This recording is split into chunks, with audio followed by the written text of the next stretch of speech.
हरे कृष्ण, आप सभी का स्वागत है फिलोसॉफिकल सीरीज में। मैं हूँ श्री चैतन्य चंद्र दास। तो श्रीमद् भागवतम में ये श्लोक आता है, प्रायण अल्पायुष्य सभ्य कलौ अस्मिन् युगे जना मंद सुमंद मतयो मंद भाग्या उपाधृता। तो कलयुग के जो जीवों का लक्षण बताया श्रीमद् भागवतम में कि कैसे कलयुग के जीव कितने पतित है। पहले तो प्रायण अल्प आयुष्य, यानी जो जीव है कलयुग के उनका आयुष्य बहुत बहुत बहुत कम होता है। 100 साल है लेकिन 100 साल तक भी जीते नहीं, बहुत कम जीते हैं। तो सबसे पहले अल्प आयुष्य, फिर बाद में प्रायण अल्प आयुष्य पे कलौ अस्मिन् युगे जना मंद। अगर किसी का आयु भी बहुत लंबा है लेकिन मंद होते हैं। मंद यानी क्या? कलयुग के जीव बहुत ही डल होते हैं, इंटेलिजेंस नहीं होता है, मंद बुद्धि वाले होते हैं। तो ठीक है, किसी का आयुष्य लंबा भी है और कोई इंटेलिजेंट भी है, कोई बुद्धिमान भी है, लेकिन थर्ड डिस्क्वालिफिकेशन क्या है? सुमंद। सुमंद यानी नॉट इंटरेस्टेड। जब भी हम कभी भगवत गीता किसी को दिखाते हैं, बोलते हैं मंदिर आ जाओ, सत्संग के लिए आ जाओ, तो क्या बोलते हैं? इंटरेस्ट नहीं, नॉट इंटरेस्टेड। तो किसी का आयु भी लंबा है, कोई इंटेलिजेंट भी है, लेकिन उसको इंटरेस्ट नहीं है, सुमंद है।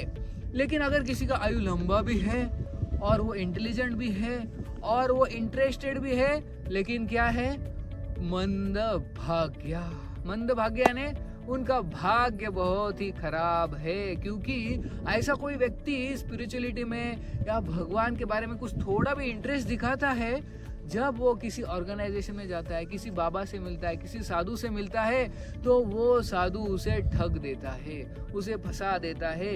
99% जो स्वामी या साधु रहते हैं वो क्या करते हैं? ऐसे लोगों को फंसा देते हैं। उनको थोड़ा इंटरेस्ट भी हो गया, वो साधु के पास जाते भी है, लेकिन ऐसे साधु उनको फंसा देते हैं और उनका विश्वास उड़ जाता है भगवान के ऊपर। तो मंद भाग्य।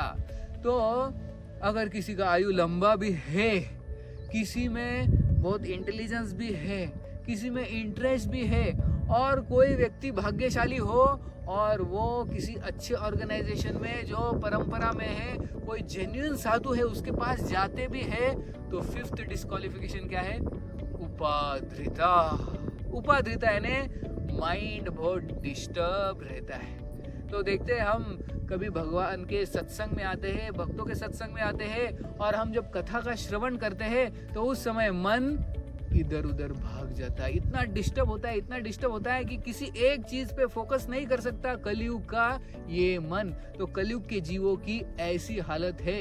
इसलिए कलयुग में एक ही उपाय बताया है कि अगर कलयुग से हमें छूटना है, कलयुग के ये दोषों से मुक्त होना है, कलेर दोष निधे राजन अस्ति एको महान गुना कीर्तना देव कृष्णस्य मुक्त संग परम वृजेत। कि इस कलयुग से हमें छूटना है तो हमें भगवान के नामों का जप करना पड़ेगा। हम भगवान के नामों का जप करेंगे तो इस कलयुग के बंधन से छूट जाएंगे। बहुत बहुत धन्यवाद। हरे कृष्ण।